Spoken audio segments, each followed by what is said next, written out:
Engineering and Architecture 3 projects by Juan Rociles. I'm taking the Engineering and Architecture 3 class at Joliet Central High School. Let's begin. My first project is a tungsten holder. I got inspiration for this project because my brother asked me to 3D print a tungsten holder for him. I said sure, but I didn't really know what it was. So I had to research on my own, and I found out it was tungsten rod that heats up to melt metal and welding. Once I got an idea how I wanted to design it, I started to sketch. I also got a pin from my brother to design the outside of the holder. Once I finished my sketch, I moved on to the modeling. We use a software called Inventor. I ran into a few problems on the way. My first problem was how I wanted to design the cap. I got a few different ideas given to me that I should make a threaded cap or a push and twist cap. I went with a push and twist cap, but I had a few errors in my first cap. The first error was it was too tight and I couldn't pull it out.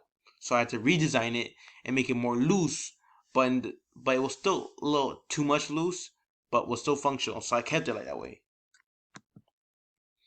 Once I figured out my cap problem, I finished designing the rest of the holder. I went with pipe fitters on one side, then Local 597 on the other side, which is the company where my brother's working at right now. Now it's time to 3D print. Brandon, my classmate, showed me how to use a new bamboo 3D printer. I had to convert my file into an STL, then I had to open up Bamboo Studio and have them import my file into there. Then I also had to get a little USB drive from the 3D printer and add a little chip that was in it. Now with this chip, I can export my file into there. I also had to go check the settings on the printer. Then after all that, I had to add tree supports because some of the letters will fall off or fail to print. Then I had to slice the plate, export it to the USB drive, then eject it. After all that, I had to add the chip back to the printer and pick the filament I'm going to use. I chose carbon fiber because it can be durable and it won't melt from the heat.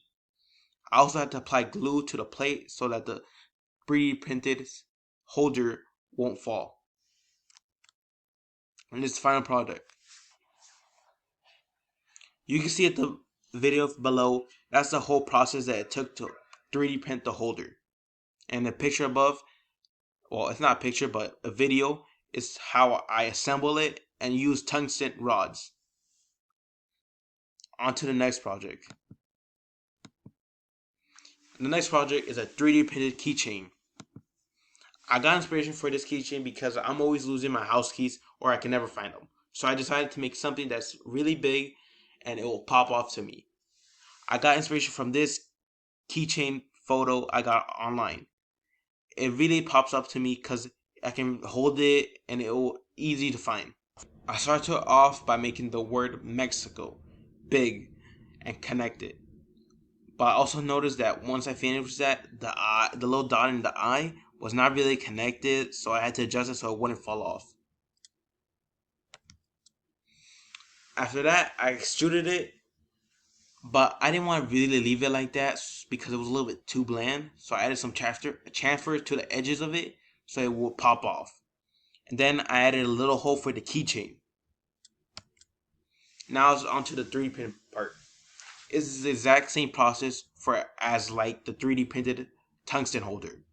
But unlike the tungsten holder, this one didn't need that much support. It only needed support for the hole for the keychain. Now, my current project is Mr. Mandarino's shed. He wanted someone to improve his crude drawings that he made for his shed so he can submit it to the city to get a permit. He asked someone from our class to do it, and I volunteered to do it and got work to right away. These are some of his crude sketches for the north, south, west, and east exposures. I started off by examining each one, seeing what I'm dealing with.